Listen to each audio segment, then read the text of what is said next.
Sorry सर, या तो मैं आपके बच्चे को बचा सकती हूँ या फिर आपकी बीवी को।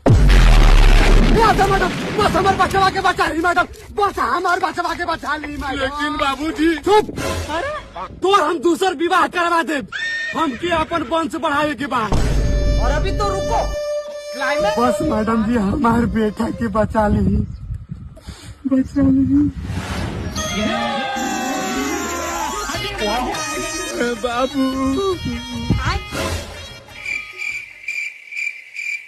ये रो काहे नहीं रहा है?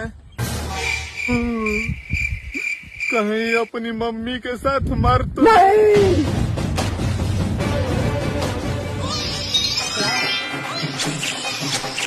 हमार बेटा